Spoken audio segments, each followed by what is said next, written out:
اب نئے مضمون کا آغاز ہوتا ہے جس کا عنوان ہے ملامت کردن اہل مسجد مہمان را از شب خفتن درا مسجد، یعنی مسجد والوں کا مہمان کو رات میں مسجد میں سونے پر ملامت کرنا۔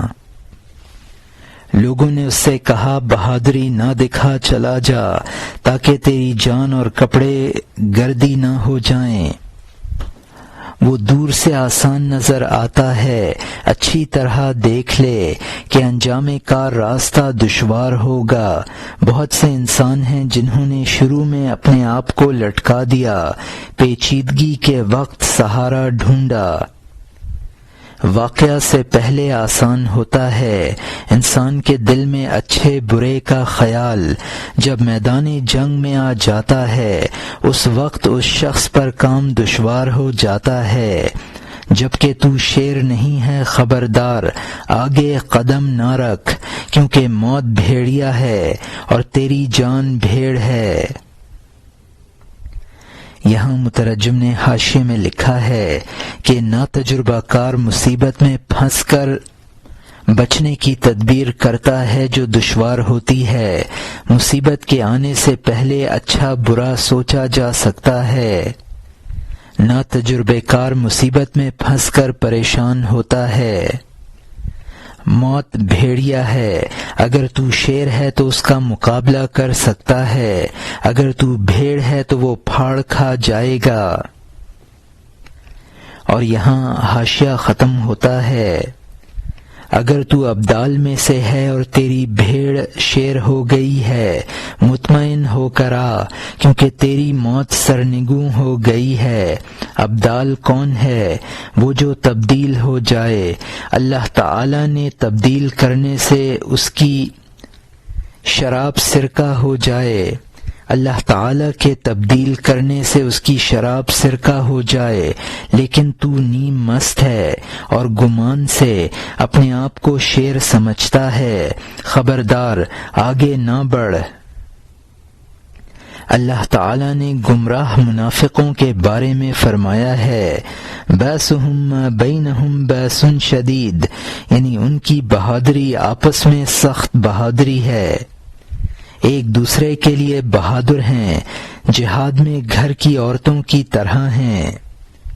غیب کے سپہ سالار پیغمبر صلی اللہ علیہ وسلم نے فرمایا لا شجاعت یا فتى قبل الحروب، اے نوجوان لڑائیوں سے پہلے بہادری کچھ نہیں ہے۔ جہاد کی شیخی بگھارتے وقت مستوں کی طرح سینہ ٹھوکتے ہیں، جوش اور جنگ کے وقت جھاگ کی طرح گر پڑتے ہیں۔ جہاد کے ذکر کے وقت اس کی تلوار دراز ہے، کر و فر کے وقت اس کی تلوار پیاس کی طرح ہے۔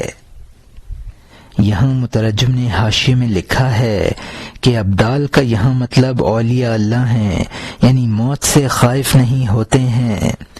ابدال وہ اولیاء اللہ ہیں جن کی بری صفات اچھی صفات میں تبدیل ہو چکی ہیں۔ سرکہ یعنی اچھی صفات، وہ مس جس کا نشہ ادھورا ہو اس کو شیر گیر کہا ہے۔ باسہم کا مطلب ہے کہ قرآن پاک میں منافقوں کے بارے میں فرمایا گیا ہے باسہم بینہم شدید نحسبہم جمیعا وقلوبہم شتیٰ، آپس میں ان میں بڑی دھاک ہے، تو ان کو اکٹھا سمجھتا ہے، ان کے دل متفرق ہیں۔ یہ حدیث کتابوں میں منقول نہیں ہے، جس کی طرف اشارہ پیغمبر صلی اللہ علیہ وسلم کے قول کی طرف شعر میں کیا گیا ہے۔ شجاعت کا پتہ میدان جنگ میں چلتا ہے، سینہ ٹھونک کر بہادری جتاتے ہیں۔ اور یہاں حاشیہ ختم ہوتا ہے، خیال کے وقت ان کا دل جنگجو ہے، پھر ایک سوئی سے اس کی مشک خالی ہو گئی۔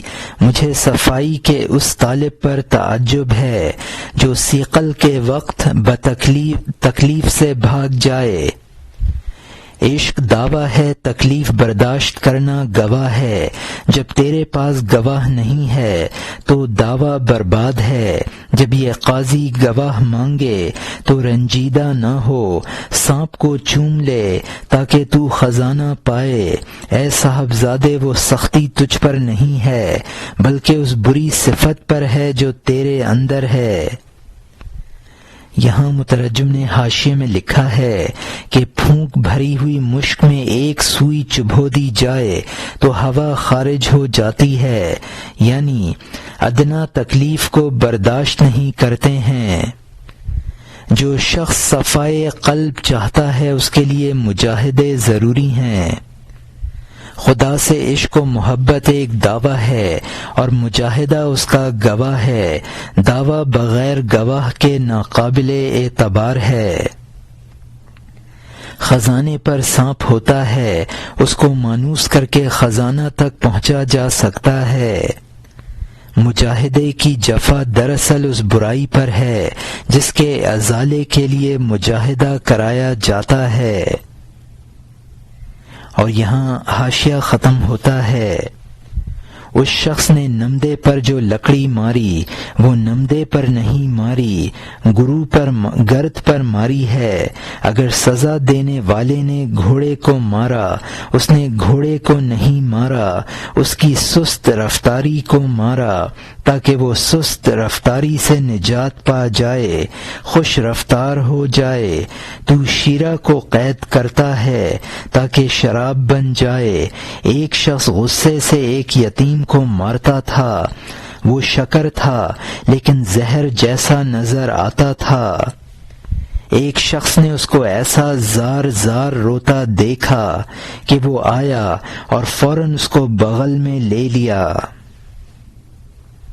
یہاں مترجم نے حاشیے میں لکھا ہے کہ محسوسات میں اس کی مثال یہ ہے کہ کمبل جھاڑنے کے لیے اس پر لکڑی ماری جاتی ہے تو وہ اصل کمبل پر نہیں بلکہ گرد پر ماری جاتی ہے۔ گھوڑے پر ہنٹر مارا جاتا ہے تو دراصل اس کی سستی پر مارا جاتا ہے۔ انگور کے شیرہ کو مٹکے میں اسی لیے بند کیا جاتا ہے کہ اس سے شراب بنے۔ استاد بچے کو مارتا ہے تو بظاہر ظلم ہے، حقیقتاً اس میں اس کی اصلاح اور خوبی ہے۔ اور یہاں حاشیہ ختم ہوتا ہے۔ اس نے کہا تو نے اس یتیم بچے کو اتنا مارا، تو خدا کے قہر سے کیوں نہ ڈرا؟ اس نے کہا اے پیارے میں نے اس کو کب مارا ہے؟ میں نے اس شیطان کو مارا ہے جو اس کے اندر ہے۔ اگر تجھے ماں کہے خدا کرے تو مرے تو وہ عادت کی موت اور فساد کی موت چاہتی ہے۔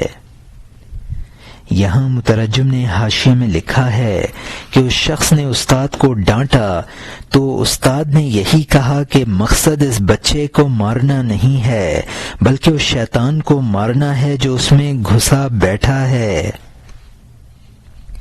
ماں بچے کو کوستی ہے اور مرنے کی بد دعا دیتی ہے تو اس کا مقصد اس کی بری عادت کی موت ہوتی ہے۔ اور یہاں حاشیہ ختم ہوتا ہے۔ وہ لوگ جو ادب حاصل کرنے سے بھاگے انہوں نے انسانیت اور انسانوں کی آبرو ریزی کی۔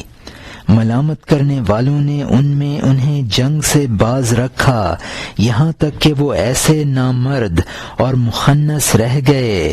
بکواس کرنے والے کی شیخی اور گھمنڈ کو نہ سن، ایسے لوگوں کے ساتھ جنگ کی صف میں نہ جا، کیونکہ اللہ تعالی نے وہ تم میں زیادہ خرابیاں ڈالتے ہیں فرمایا ہے تاکہ تو سست ساتھیوں سے ورق پلٹ دے، کیونکہ وہ اگر تمہارے ساتھ ہوں گے غازی تنکے کی طرح بیکار ہو جائیں گے۔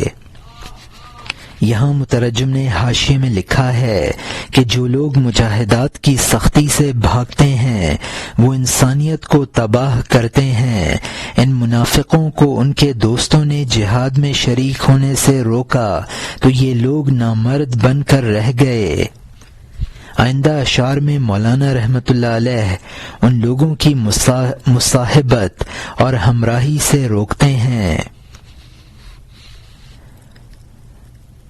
زادو کم خبالہ، قرآن پاک میں ان منافقوں کے بارے میں فرمایا گیا ہے لا مخرجوا فیکم ما زادوکم لا الا خبالہ، اگر وہ تم میں مل کر نکلتے تو زیادہ خرابیاں ڈالتے۔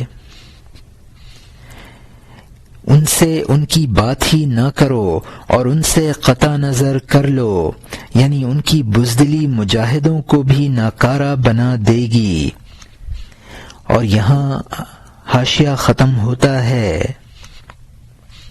کیونکہ وہ اگر تمہارے ساتھ ہوں گے غازی تنکے کی طرح بیکار ہو جائیں گے۔ وہ اپنے آپ کو تمہارے ساتھ ہم صف کریں گے، پھر بھاگیں گے اور صف کا دل توڑ دیں گے، تو تھوڑے سپاہی اس جماعت کے بغیر بہتر ہیں بنسبت اس کے کہ منافقوں کے ساتھ اجتماع ہو۔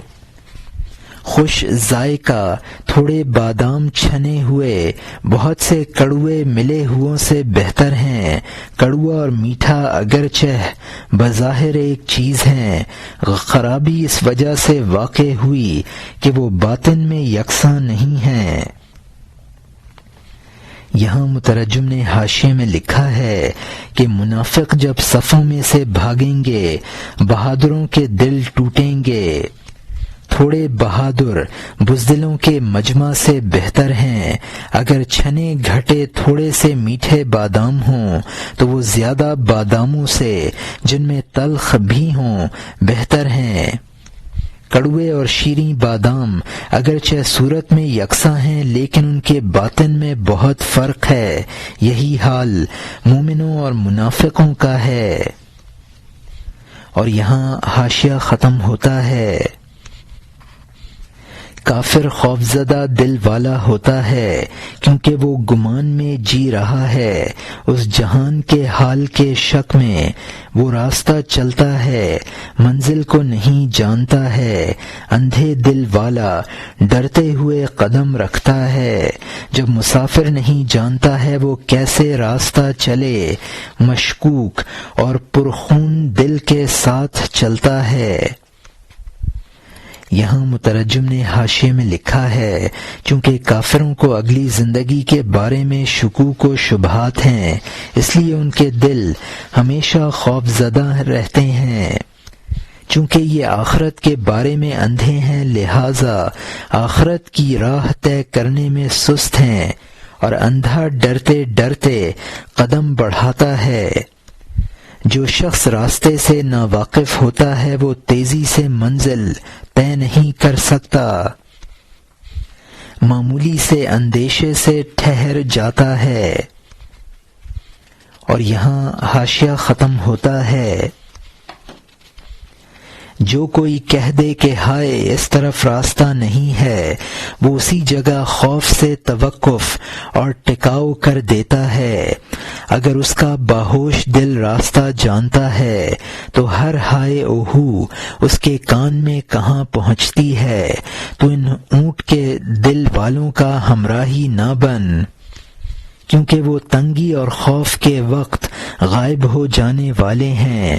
وہ بھاگ جائیں گے اور تجھے تنہا چھوڑ دیں گے، اگرچہ وہ شیخی مارنے میں بابل کا جادو ہیں۔ خبردار، تو نازنینوں سے جنگ کی توقع نہ رکھ، تو موروں سے صید و شکار کا طالب نہ بن۔ تیری مور والی طبیعت تیرے اندر وسوسے ڈالتی ہے، وہ فریب دیتی ہے تاکہ تجھے بلند مقام سے ہٹا دے۔ یہاں مترجم نے حاشیے میں لکھا ہے کہ راہ سے واقف کسی کے شبہ ڈالنے سے سست نہیں پڑتا ہے، لہذا ان منافقوں کو شریک سفر نہ کرنا چاہیے۔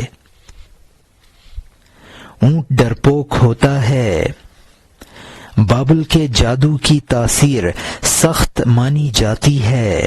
انسان کی طبیعت کی رنگینی انسان میں شکوک و شبہات پیدا کرتی ہے اور اس کو بلند مقام سے نیچے گرا دیتی ہے۔ جنگ بدر کے موقع پر شیطان نے سراقہ نجدی کی صورت میں ظاہر ہو کر ابو جہل وغیرہ کو ورغلایا تھا، یعنی جنگ بدر کے لشکر جمع کر لو۔ اور یہاں حاشیہ ختم ہوتا ہے، اب نئے مضمون کا آغاز ہوتا ہے جس کا عنوان ہے گفتن شیطان قریش را کہ بجنگ احمد علیہ الصلاۃ والسلام آید کہ من را ریحا کنم د قبیلہ خود را بیاری خوانم او گریختن او در ملاقات صفین، یعنی شیطان کا قریش کو احمد علیہ الصلاۃ والسلام سے جنگ کے لیے کہنا کہ آؤ میں مدد کروں گا، اور اپنے کنبے کو مدد کے لیے بلا لوں گا، اور دونوں صفوں کی مٹ بھیڑ کے وقت اس کا بھاگ جانا۔ شیطان کی طرح جس نے قریش پر وسوسوں کے ذریعے منتر پھونکا اور کہا لشکر جمع کر لو تاکہ احمد صلی اللہ علیہ وسلم کی صفوں میں ہم شکست ڈال دیں، زمین سے اس کی بیخ و بنیاد اکھاڑ دیں۔ جب شیطان سپاہیوں میں یکسو ایک دان بن گیا، اس نے منتر پڑھا کہ میں تمہیں پناہ دینے والا ہوں۔ جب اس کے بعد سے سپاہی جمع ہو گئے تو ان سے چالاکی سے گفتگو کی۔ یہاں مترجم نے حاشیے میں لکھا ہے کہ قرآن پاک میں ہے وَإِذْ زَيَّنَ لَهُمُ الشَّيْطَانُ أَعْمَالَهُمْ وَقَالَ لَا غَالِبَ لَكُمُ الْيَوْمَ مِنَ النَّاسِ وَإِنِّي جَارٌ لَكُمْ فَلَمَّا تَرَاءَتِ الْفِئَتَانِ نَكَصَ عَلَى عَقِبَيْهِ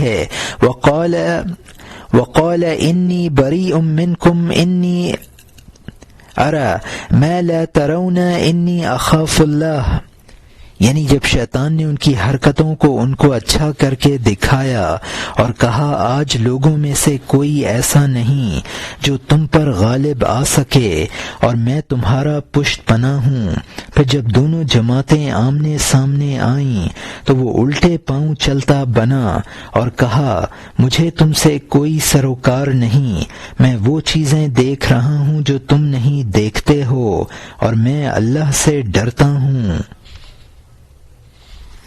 اور یہاں حاشیہ ختم ہوتا ہے کہ میں اپنے خاندان کو لے آؤں گا تاکہ جنگ میں تمہاری طاقت ہو، میں تمہاری مدد اور اعانتیں کروں گا تاکہ تمہارے دشمنوں کے لشکر کو شکست دے دوں۔ قریش جب اس کی باتوں کی وجہ سے جمع ہو گئے اور دونوں لشکروں میں مٹ بھیڑ ہوئی، شیطان نے فرشتوں کا ایک لشکر دیکھا مومنوں کی صف کی جانب آتا ہوا، راستے میں اس لشکر نے جنود لم تروہا، یعنی جس کو تم نے نہ دیکھا، صف بنائی، اس کی جان خوف سے بھٹی بن گئی، اپنے پاؤں واپس کھینچ کر روکتا تھا کہ میں عجیب فوج دیکھ رہا ہوں کہ اخاف اللہ ما لی منہ عون اذهبوا انی ارى ما لا ترون، میں اللہ تعالی سے ڈرتا ہوں، میری اس کی جانب سے کوئی مدد نہیں ہے، بھاگ جاؤ، میں وہ دیکھتا ہوں جو تم نہیں دیکھتے ہو۔ یہاں مترجم نے حاشیے میں لکھا ہے کہ جنگ بدر میں جب دونوں صفیں بالمقابل ہوئی تھیں تو یہاں بھی مسلمانوں کی مدد کے لیے ملائکہ کی جماعت نازل ہوئی تھی۔ لم تروہا کا مطلب ہے کہ قرآن پاک میں ہے وَأَنزَلَ جُنُودًا لَمْ تَرَوْهَا، اور اتارے ایسے لشکر جس کو تم نے نہ دیکھا۔ یہ آیت اگرچہ غزوہ خندق کے سلسلے میں ہے، مولانا نے بطور اقتباس غزوہ بدر کے بارے میں استعمال فرمایا ہے۔ اور یہاں حاشیہ ختم ہوتا ہے۔ حارث نے کہا اے سراقہ کی شکل والے، ہائیں کل تو نے اس طرح کیوں نہ کہا؟ اس شیطان نے کہا اب میں سختی دیکھ رہا ہوں۔ اس حارث نے کہا تو عرب کے غریبوں کو دیکھ رہا ہے، اس کے علاوہ کچھ نہیں دیکھ رہا ہے۔ لیکن اے شوخ، وہ شیخی کا وقت تھا، یہ جنگ کا وقت ہے۔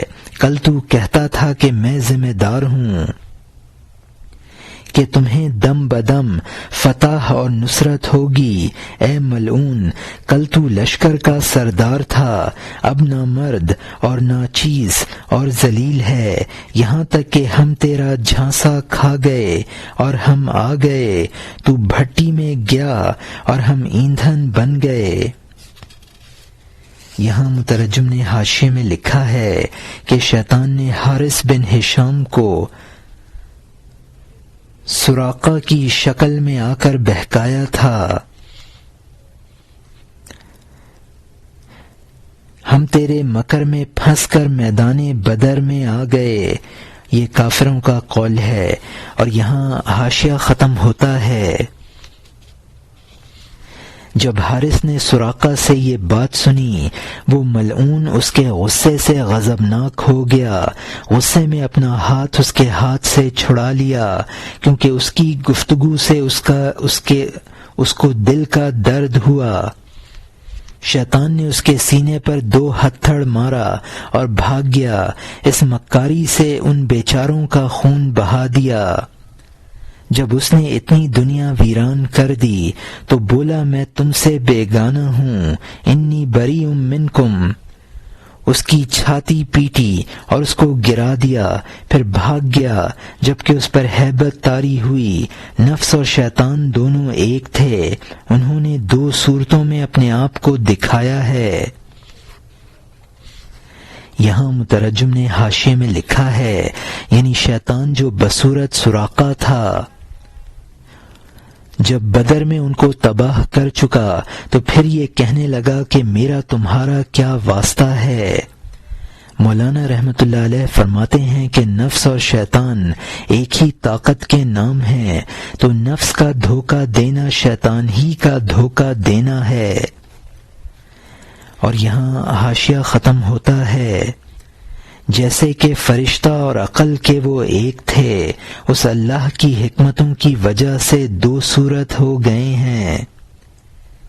تو اپنے اندر ایسا دشمن رکھتا ہے جو عقل کے لیے مانع اور جان اور مذہب کا دشمن ہے، وہ گوہ کی طرح ایک دم حملہ کرتا ہے، پھر بھاگتا ہوا سوراخ میں گھس جاتا ہے۔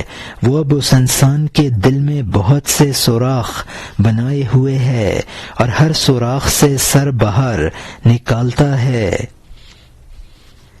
یہاں مترجم نے حاشیے میں لکھا ہے کہ فرشتہ اور عقل بھی دراصل ایک چیز ہے،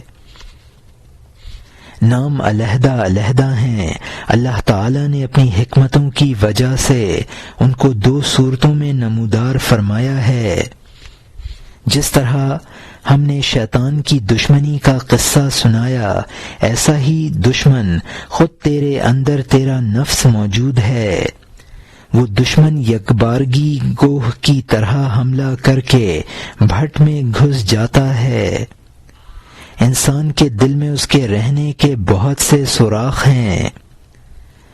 اور یہاں حاشیہ ختم ہوتا ہے، اور اب اس انسان کے دل میں بہت سے سوراخ بنائے ہوئے ہے اور ہر سوراخ سے سر باہر نکالتا ہے۔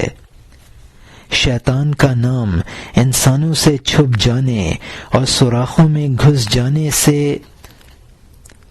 خنوس ہو گیا ہے۔ اس کا گھس جانا سہی کے گھسنے کی طرح ہے، سہی کے سر کی طرح اس کی آمد و رفت ہے۔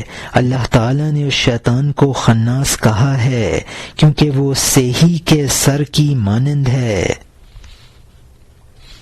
یہاں مترجم نے حاشیے میں لکھا ہے، چونکہ شیطان کا کام دھوکہ دے کر گھس جانا اور چھپ جانا ہے، اسی لیے قرآن میں اس کو خناس کہا گیا ہے، جس کے معنی بہت چھپنے والا ہیں۔ سیہی جو بلی سے چھوٹا ایک جنگلی جانور ہے، اس کے بدن پر لمبے لمبے خار ہوتے ہیں۔ خطرے کے وقت وہ اپنے خار کھڑے کر لیتا ہے اور اپنا منہ اندر کو گھسا لیتا ہے۔ اسی کو خارپش یا قنقس کہا جاتا ہے۔ اور یہاں حاشیہ ختم ہوتا ہے۔ اس سیہی کا سر چھپ جاتا ہے فوراً سخت شکاری کے ڈر سے۔ جب اس نے موقع پایا سر باہر نکالا، ایسے مکر سے اس سے سانپ نیلاب ہو جاتا ہے۔ تو اگر نفس اندر سے تیری راہزنی نہ کرتا، رہزنوں کو تجھ پر کب قابو ہوتا؟ اس تقاضا کرنے والے سپاہی کی وجہ سے جو کہ شہوت ہے، دل حرص اور لالچ اور مصیبت کا قیدی ہے۔ اس پوشیدہ سپاہی کی وجہ سے تو چور اور تباہ بنا، یہاں تک کہ سپاہیوں کو تیرے اوپر ظلم کا موقع ملا۔ یہاں مترجم نے حاشیے میں لکھا ہے کہ سیہی موقع پا کر حملہ کرتا ہے اور ایسا مکر کرتا ہے کہ سانپ بھی اس سے عاجز آ جاتا ہے۔ انسان بری نفسانی خواہش کی وجہ سے ہی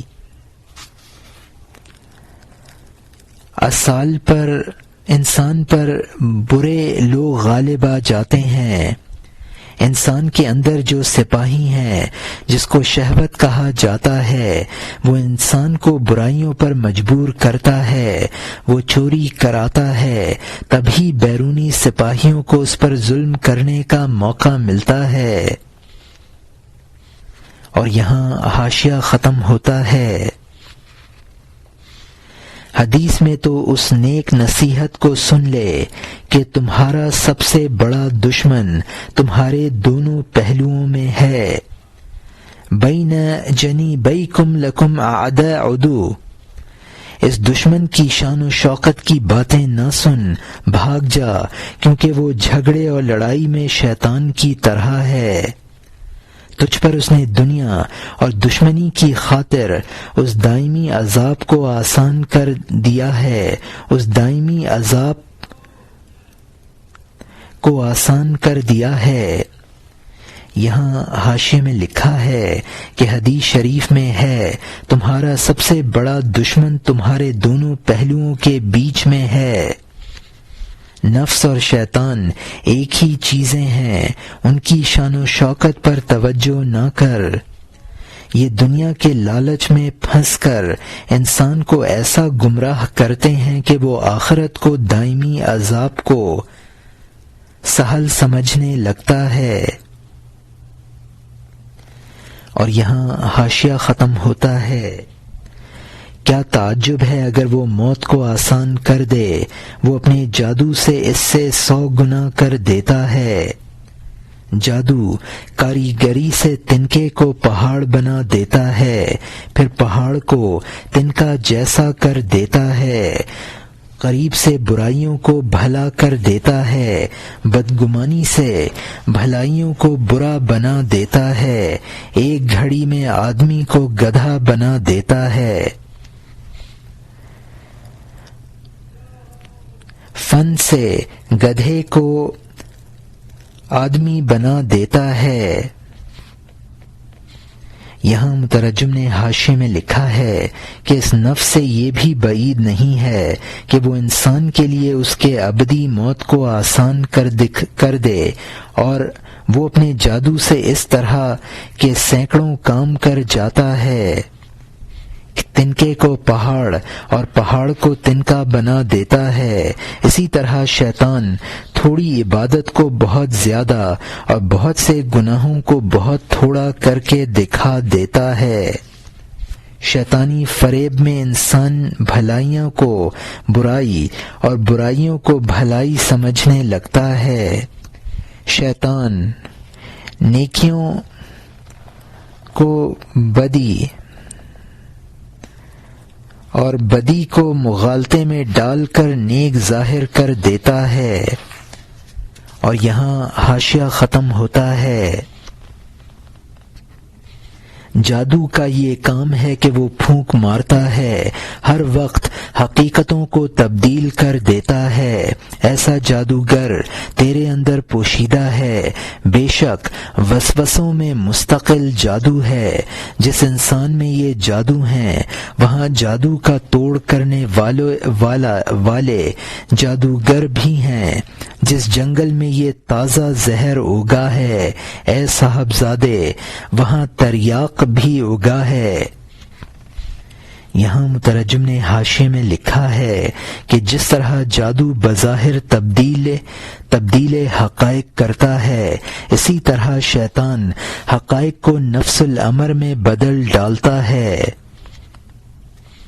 نفس امارہ وسوسے ڈال کر انسان میں جادوگری کرتا ہے۔ نفس کو اس جادوگری کا یہ علاج ہے۔ نفس کی اس جادوگری کا یہ علاج ہے کہ بزرگوں سے تعلق پیدا کر لے۔ اللہ تعالی نے جو مرض پیدا فرمایا ہے اس کا تریاق بھی پیدا فرما دیا ہے۔ اور یہاں حاشیہ ختم ہوتا ہے۔ تریاق تجھ سے کہتا ہے مجھ سے ڈھال لے لے کیونکہ میں تجھ سے زہر سے زیادہ نزدیک ہوں۔ اس کی گفتگو جادو ہے اور تیری تباہی ہے۔ میری باتیں جادو ہیں اور اس کے جادو کا توڑ ہیں۔ پیغمبر صلی اللہ علیہ وسلم نے فرمایا بے شک بیان میں جادو ہے۔ اس اچھے سردار نے صحیح فرمایا۔ یہاں مترجم نے حاشیے میں لکھا ہے کہ وہ اولیاء اللہ تجھے اپنی طرف بلا رہے ہیں اور تجھ سے کہہ رہے ہیں کہ نفس کی باتیں جادو اور ویرانی ہیں، ہماری باتیں نفس کے جادو کا توڑ ہیں۔ حضور صلی اللہ علیہ وسلم نے گفتگو کو جادو سے تعبیر فرمایا ہے۔ اور یہاں حاشیہ ختم ہوتا ہے۔ لیکن وہ جادو جو جادوگروں کے جادو کا توڑ ہے وہ دنیا میں تریاق کا سرمایہ ہوتا ہے۔ وہ اولیاء اللہ اور برگزیدہ لوگوں کا بیان ہے جو تمام نفسانی غرضوں سے جدا ہے۔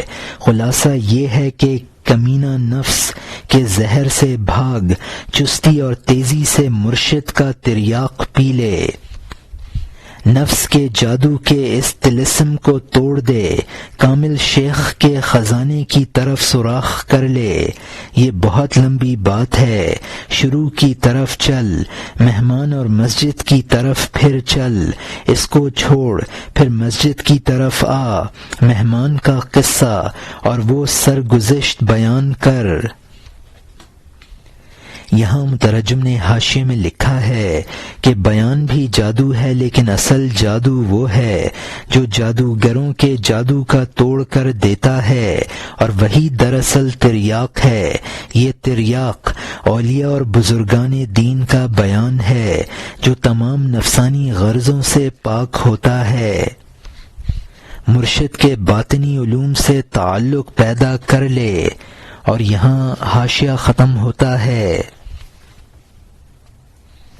اب نئے مضمون کا آغاز ہوتا ہے جس کا عنوان ہے مقرر کردن عازلاں پندرا براں مہمان مسجد مہمان کش، یعنی مہمان کو مار ڈالنے والی مسجد کے مہمان کو ملامت گروں کا مقرر نصیحت کرنا۔ خبردار اے بھلے آدمی، بہادری نہ دکھا، ہمیں اور مسجد کو متہم نہ بنا۔ اگر دشمنی سے کوئی دشمن کہہ دے گا تو کمینہ، کل کو ہمیں آگ میں پھونک دے گا۔ کہ اس کا کسی ظالم نے گلا گھونٹا ہے مسجد کے بہانے سے، وہ اچھا خاصا تھا تاکہ موت کا بہانہ مسجد پر رکھ دے، چونکہ مسجد بدنام ہے وہ چھوٹ جائے گا۔ اے جفا کش، ہم پر تہمت نہ رکھ، کیونکہ ہم دشمنوں کے مکر سے مطمئن نہیں ہیں۔ خبردار، بہادری نہ کر، خیالی پلاؤ نہ پکا، کیونکہ آسمان کو گز سے نہیں ناپا جا سکتا۔ تجھ جیسے بہت سونے نصیبہ دری کی شیخی ماری ہے، ہر ایک نے اپنی داڑھی کا ایک ایک بال نوچا ہے۔ خبردار، چلا جا، اس بحث و مباحثہ کو مختصر کر، اپنے آپ کو اور ہمیں مصیبت میں نہ پھنسا۔ یہاں مترجم نے حاشیے میں لکھا ہے کہ یعنی قاضی کے یہاں شکایت کر دے گا۔ جس طرح آسمان کی گزوں سے پیمائش کرنا بیہودہ خیال ہے، اسی طرح تیرا مسجد میں سونے کا خیال بیہودہ ہے۔ نصیحت کرنے والوں نے مہمان سے کہا کہ تجھ جیسے بہت سونے اپنی خوش نصیبی کی شیخی ماری ہے اور پھر شرمندہ ہوئے ہیں۔ اور یہاں حاشیہ ختم ہوتا ہے۔ اب نئے مضمون کا آغاز ہوتا ہے جس کا عنوان ہے جواب گفتن مہماں ایشاں را و مثل آوردن بدفع حارس کشت ببانگ دف از کشت آں استر را کے کوسے محمودی بر پشت او زد ندے، یعنی مہمان کا ان کو جواب دینا اور مثال دینا کھیتی کے رکھوالے کی ڈھول کی آواز سے اس اونٹ کو کھیتی سے بھگانے کی جس کی پشت پر رکھ کر محمودی نکارے کو بجاتے تھے۔ اس نے کہا، اے دوستو، میں ان بھوتوں سے نہیں ہوں کہ ایک لاحول سے میرا قدم کمزور پڑے۔ ایک بچہ جو کھیتی کا رکھوالا تھا پرندوں کو اڑانے کے لیے ایک ڈفلی بجاتا تھا، حتیٰ کہ پرند اس ڈفلی سے کھیتی سے اڑ جاتے۔ پرندوں کو کھیتی شریر پرندوں سے بے خوف ہو جاتی۔ جب شاہ سلطان محمود کریم گزرا، وہاں اس نے بڑا خیمہ لگایا ایسے لشکر کے ساتھ جو آسمان کے ستاروں کی طرح تھا، گھنا اور کامیاب، صفوں کو چاک کرنے والا، ملک کو فتح کرنے والا۔ ایک اونٹ تھا جو نکارہ اٹھانے والا تھا، آگے چلنے والا، بختی نسل کا تھا، مرخ کی طرح، رات دن نکارہ اور ڈھول اس پر بجاتے تھے۔ روانگی اور واپسی پر وہ اونٹ اس کھیت میں آ گیا، گیہوں کی حفاظت کے لیے بچہ نے وہ ڈفلی بجائی۔ یہاں مترجم نے حاشیے میں لکھا ہے کہ بختی اس نسل کا اونٹ جو بخت نصر نے عربی اونٹنی اور عجمی اونٹ سے بنائی تھی، یہ سرخ رنگ کا عظیم الجثہ اونٹ ہوتا ہے۔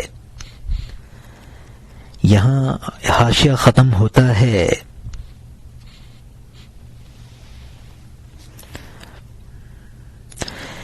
ایک عقل مند نے اس سے کہا، ڈفلی نہ بجا کیونکہ وہ نقارے کا اونٹ ہے اور اس کو اس کی عادت ہے۔ اس کے سامنے تجھے لڑکے کی ڈفلی کیا ہے؟ اس کے سامنے تجھ لڑکے کی ڈفلی کیا ہے؟ کیونکہ وہ بادشاہ کا 20 گنا نقارہ اٹھاتا ہے۔ میں عاشق ہوں اور لا کا مقتول اور قربان ہوں، میری جان مصیبت کے نقارے کی نقار خانہ ہے۔ یہ ڈراوے ڈفلی ہیں، اس کے سامنے جو کچھ ان آنکھوں نے دیکھا ہے۔ اے دوستو، میں ان میں سے نہیں ہوں کہ خیالات کی وجہ سے اس راستے سے باز رہوں۔ میں اسماعیلیوں کی طرح نڈر ہوں، بلکہ حضرت اسماعیل علیہ السلام کی طرح سر سے بے نیاز ہوں۔ یہاں مترجم نے حاشیے میں لکھا ہے کہ ایک عقل مند نے بچے کو سمجھایا کہ اس اونٹ کے بھگانے کے لیے ڈفلی بجانا بیکار ہے، یہ نکارے کا اونٹ ہے۔ اور نقارہ سننا اس کی عادت ہے۔ کھٹکھٹا جو باغ میں چڑیوں کو اڑانے کے لیے باندھا جاتا ہے، یعنی تمہاری یہ دھمکیاں جو مسجد میں سونے پر مجھے دے رہے ہو، ان مصائب کا مقابلہ ہیں جو میں جھیل چکا ہوں، شاہی نقارے کے مقابلے میں ڈفلی جیسی ہیں۔ مسجد کے سونے میں جو خیالات تم پیش کر رہے ہو، وہ عاشقان خدا جو راہ خدا میں حضرت اسماعیل علیہ السلام کی طرح جان دینے سے دریغ نہ کریں، ان کو اسماعیلیاں کہا ہے۔ اور یہاں حاشیہ ختم ہوتا ہے۔ میں شان و شوکت اور دکھاوے سے خالی ہوں۔ اس نے قل تعالوا اور میری جان کے لیے کہا ہے کہ آ جا۔ پیغمبر صلی اللہ علیہ وسلم نے فرمایا ہے کہ اچھا کیا قرض دینے میں جس نے اجر کا یقین کیا، جو دینے میں 100 بدلے دیکھتا ہے، اس عوض سے دینے کی بازی جلد کھیلتا ہے۔ تمام لوگ بازار میں اسی لیے پھنسے ہیں تاکہ جب نفع ہو اپنا مال دے دیں۔ ہر شخص روپیہ تھیلیوں میں لیے منتظر بیٹھا ہے، خرچ کر دینے پر مصر ہے تاکہ نفع آئے۔ جب کسی سامان کو نفع میں بڑھا ہوا دیکھتا ہے، اپنے سامان سے اس کا عشق ٹھنڈا پڑ جاتا ہے۔ سرگرم اس لیے رہا ہے کہ اس نے نہیں دیکھا اپنے سامان کا نفع اور بڑھاؤ۔ یہاں مترجم نے حاشیے میں لکھا ہے کہ قل تعالوا کا مطلب ہے آپ کہہ دیجئے آ جاؤ۔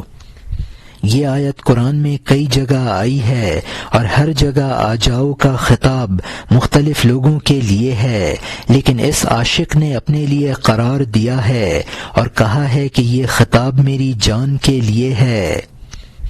انسان جو کچھ کسی غریب کو دیتا ہے، بسا اوقات اس کے دینے میں اس کو پیش نظر صرف اس غریب کی حاجت کو رفع کرنا ہوتا ہے، اور بسا اوقات اس کے پیش نظر یہ بھی ہوتا ہے کہ خدا مجھے اس کا عوض اور بدلہ آخرت میں عطا فرمائے گا۔ یہ دوسری صورت پہلی صورت سے بہتر ہے۔ حدیث شریف میں ہے جادو بالسلف من یتقنى بالخلف، یعنی قرض دینے میں اس شخص نے جو دو کرم کیا، جس نے آخرت کے اجر کا یقین کر کے قرض دیا۔ جس شخص کو اجر اخروی پر یقین ہوتا ہے وہ بہت جلد عطا و بخشش کرتا ہے۔ دنیاوی کاروبار میں بھی نفع کی خاطر لوگ اپنا مال خرچ کرتے ہیں۔ تاجر تھیلی میں روپیہ بھرے ہوئے نفع کی خاطر خرچ کرنے کا منتظر رہتا ہے۔ کاروباری آدمی کو جب نفع نظر آتا ہے تو اپنا سرمایہ خرچ کرنے میں اس کو کوئی تامل نہیں رہتا، اپنا مال جمع کرنے میں اس وقت سرگرم ہے جب تک کہ اس کو نفع کی امید نہیں ہے۔ علم و ہنر میں جب انسان کو شرافت نظر آتی ہے تو انسان جان پر کھیل کر اس کو حاصل کرتا ہے۔ یہ تصورات کی دنیا جب تک ہی پیاری ہے جب تک وصال حاصل نہیں ہے، وصال کے بعد یہ چیزیں بے حقیقت ہیں۔ اور یہاں حاشیہ ختم ہوتا ہے۔ یہی حال علم اور ہنروں اور پیشوں کا ہے، جبکہ اس نے فضیلت میں ان سے زیادہ کچھ نہ دیکھا، جب تک وہ جان سے زیادہ پیارے ہیں، جب تک وہ جان سے زیادہ پیارے نہ ہوں، جان پیاری ہوتی ہے، جب وہ بہتر ہوں جان کا نام ناچیز ہو جاتا ہے۔ مردہ گڑیا بچے کی جان ہوتی ہے جب تک کہ وہ بڑائی میں بچہ پیدا کرنے والا نہ بن جائے۔ یہ تصور اور یہ تخیل گڑیا ہے، جب تک تو بچہ ہے اس کی تجھے ضرورت ہے، جب جان بچپن سے نجات پا گئی، واصل ہو گئی، حس اور تصویر اور خیال سے فارغ ہو گئی۔ محرم نہیں ہے تاکہ بغیر تصنع کہہ دوں میں خاموش ہو گیا، اور خدا موافقت کرنے والوں کو زیادہ جانتا ہے۔ مال اور جسم برف ہیں جو فنا سے پگھل رہے ہیں۔ اللہ تعالیٰ ان کا خریدار ہے، کیونکہ اللہ نے خرید لیا ہے۔ تیرے لیے برف عوض سے زیادہ بہتر ہے، کیونکہ تو شک میں ہے، تجھے یقین نہیں ہے۔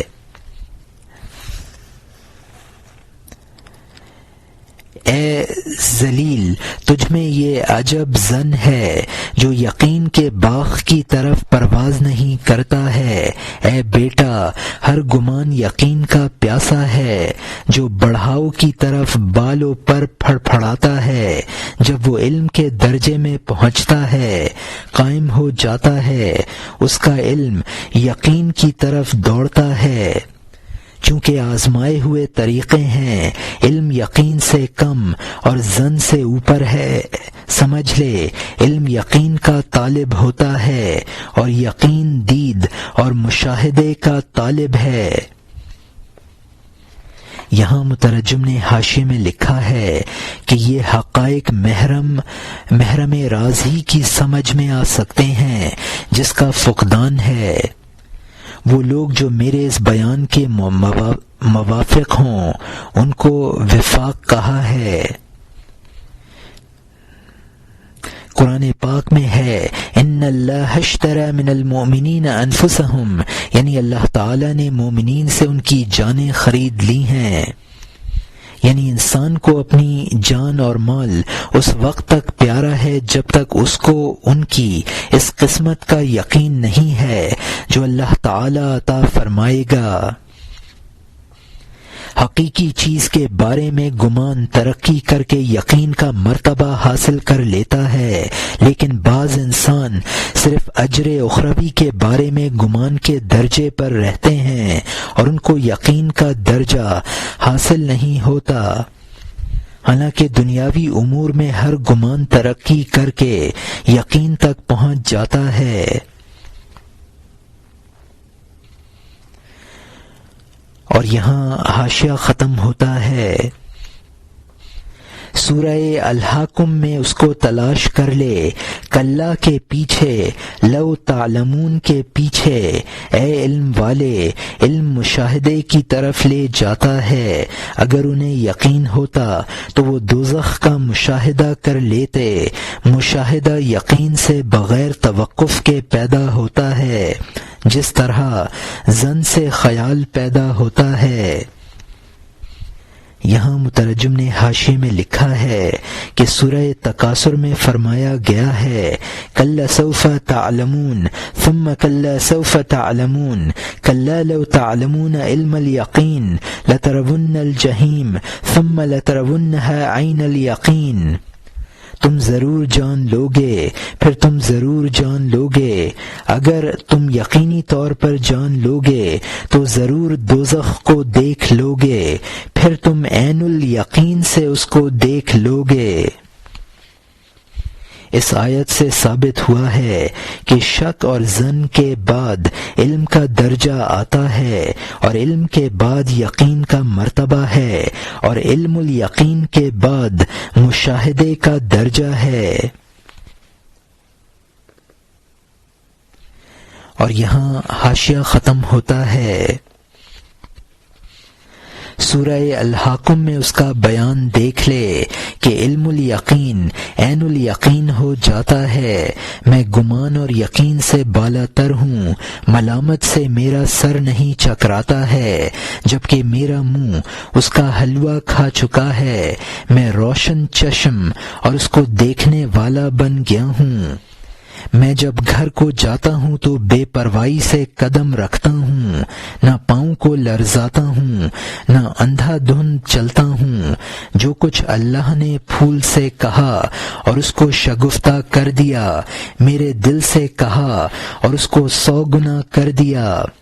وہ جو سر پر نازل کی، وہ جو سر اوپر نازل کی اور اس کا قد سیدھا کر دیا، اور وہ جو اس سے نرگس اور نسرین نے حاصل کی، وہ جس نے گنے کی جان اور دل کو شیریں کر دیا، اور وہ جس سے خاکی نے چگل کا نقش حاصل کر لیا، جس نے عبرت کو ایسا نوکیلا بنایا، چہرے کو سرخ اور گلنار بنایا، جس نے زبان کو 100 جادو سکھائے، جس نے کان کو جعفری سونا عطا کیا، جب اسلحہ خانہ کا دروازہ کھلا، آنکھ کے غمزے تیر انداز بنے، اس نے میرے دل پر تیر مارا، اس کو مجنون بنا دیا، شکر اور شکر خوری کا عادی عاشق کر دیا۔ میں اس کا عاشق ہوں کہ ہر ملکیت اس کی ملکیت ہے، عقل اور جان اس کے لب سے جاندار ہے۔ میں شیخی نہیں مارتا ہوں، اور اگر مارتا ہوں تو پانی کی طرح، آگ بجھانے میں مجھے کوئی پریشانی نہیں ہے۔ یعنی یہاں مترجم نے حاشیے میں لکھا ہے کہ لترون الجحیم ثم لترونها عین الیقین، یعنی مشاہدے کا درجہ حاصل ہے، اب کسی شک و شبے سے اس کا ازالہ نہیں ہو سکے گا، جبکہ مجھے مشاہدہ حاصل ہو گیا ہے۔ جبکہ انسان کو اپنے مکان کے بارے میں علم مشاہدہ حاصل ہوتا ہے، وہ کسی شک و شبے کی بنیاد پر اس میں داخل ہونے سے نہیں رک سکتا۔ جبکہ انسان کو اپنے مکان کے بارے میں علم مشاہدہ حاصل ہوتا ہے، وہ کسی شک و شبہ کی بنیاد پر اس میں داخل ہونے سے نہیں رک سکتا۔ اللہ تعالی کی جو تجلیات ان چیزوں پر پڑی ہیں وہ مجھ پر پڑ چکی ہیں۔ اب مجھ میں سرد کی سیدھائی اور نرگس کا سا مشاہدہ اور نسرین جیسی خوشبو پیدا ہو گئی ہے۔ اب مجھ میں سروں کی سیدھائی اور نرگس کا سا مشاہدہ اور نسرین جیسی خوشبو پیدا ہو گئی ہے۔ میرا دل گنے کی طرح شیریں ہے۔ چگل ترکستان کا مشہور شہر ہے، جس کے باشندوں کا حسن اور تیر اندازی مشہور تھی۔ اس قدر تجلیات مجھ پر ہیں تو اب میں اس کا عاشق ہوں۔ تمام ملکیتیں اللہ کی ہیں اور ہر جان و عقل اس کے ہونٹ کا عطیہ ہے۔ اور یہاں حاشیہ ختم ہوتا ہے۔ میں کیسے چرا سکتا ہوں جبکہ وہ خزانہ کا محافظ ہے؟ میں ٹکڑا کیوں نہ بنوں، میں تکڑا کیوں نہ بنوں جبکہ وہ میری پشت پناہ ہے۔ جو سورج کی وجہ سے گرم کمر والا ہو وہ ہیکڑ ہوگا، اس کو نہ ڈر ہوگا نہ شرم۔ نڈر سورج کے چہرے کی طرح اس کا چہرہ دشمن کو جلانے والا اور پردہ دری کرنے والا ہوتا ہے۔ دنیا میں ہر پیغمبر بہادر ہوا ہے، اس نے بادشاہوں کے لشکروں کو تنہا شکست دی ہے۔ اس نے کسی غم اور ڈر سے منہ نہیں موڑا ہے، تنہا ایک جان پر ٹوٹ پڑا ہے۔ پتھر سخت روح اور نڈر ہوتا ہے، وہ ڈھیلوں بھرے جہاں سے نہیں ڈرتا ہے۔ ڈھیلا اینٹ پاتھنے والے سے مجسم بنا ہے، پتھر خدائی کاریگری سے سخت ہوا ہے۔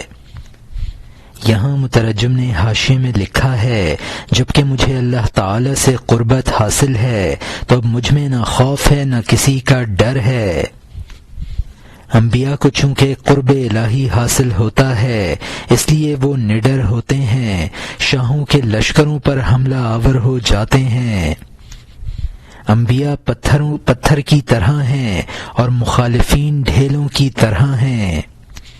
ڈھیلے کی سختی انسان کی کاریگری ہے اور پتھر کی سختی خدا کی کاریگری ہے۔ اور یہاں حاشیہ ختم ہوتا ہے۔ بکریاں اگرچہ شمار سے باہر ہوں، کسائی ان کی کثرت سے کب ڈرتا ہے۔ تم سب ریوڑ ہو، نبی گلہ بان کی طرح ہے، مخلوق ریوڑ اور وہ ان کی بھلائی کے لیے کوشاں ہے۔ مقابلے میں گڈریا ریوڑ سے نہیں ڈرتا ہے، ہاں وہ اچھے برے سے ان کا نگہبان ہوتا ہے۔ اگر وہ غصے سے ریوڑ پر چیختا ہے، وہ اس محبت کی وجہ سے ہے جو اس کی سب پر ہے۔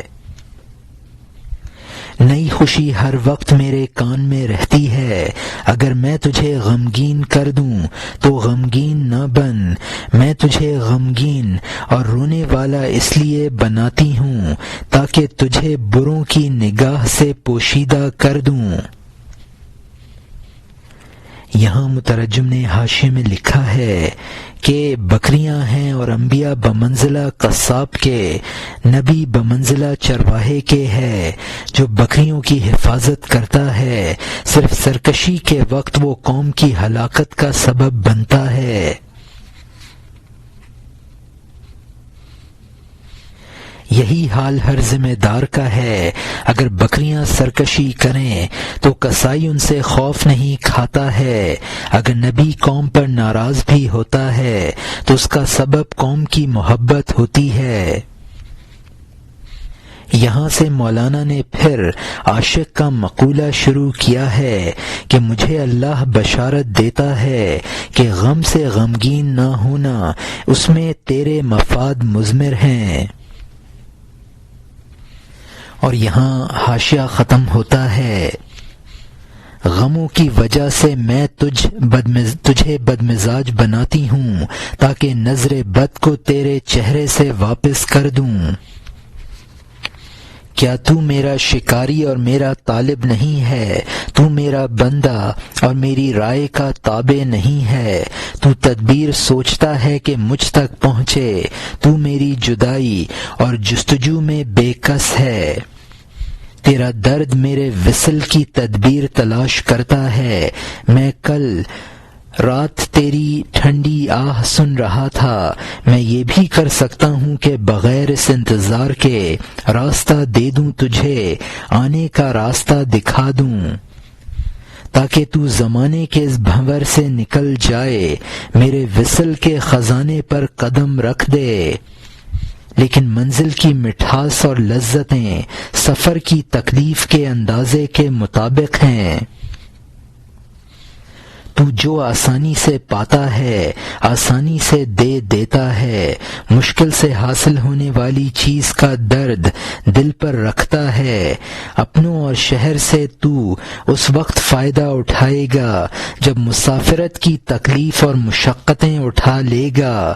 اے جوان، مصیبتوں سے منہ نہ موڑ، یہ مثال سن لے اور اپنا مرتبہ پہچان لے۔ یہاں مترجم نے حاشیے میں لکھا ہے کہ عاشق کہتا ہے کہ خدا مجھ سے فرماتا ہے کہ جب کہ تو میرا عاشق ہے تو تجھے میری مرضی پر راضی رہنا ہے، تو میرے وصال کی تدبیریں کرتا ہے اور وصال کے لیے تکلیف میں مبتلا ہو کر ٹھنڈی آہیں بھرتا ہے۔ میں یہ بھی کر سکتا ہوں کہ تکلیف اٹھائے بغیر تجھے اپنا وصال عطا کر دوں۔ تجھے جو تکالیف پہنچ رہی ہیں وہ تیرے نفع کے لیے ہیں۔ سفر میں انسان زیادہ تھکتا ہے تو اقامت کی لذت میں اضافہ ہوتا ہے۔ جو مقصد بلا محنت حاصل ہوتا ہے اس کی انسان قدر نہیں کرتا۔ وطن اور عزیزوں کی لذت سفر کی تکلیفوں سے بڑھتی ہے، لہذا وصل کے حاصل کرنے میں جس قدر زیادہ مصائب برداشت کرے گا اسی قدر وصل کی لذت میں اضافہ ہوگا۔ اور یہاں حاشیہ ختم ہوتا ہے۔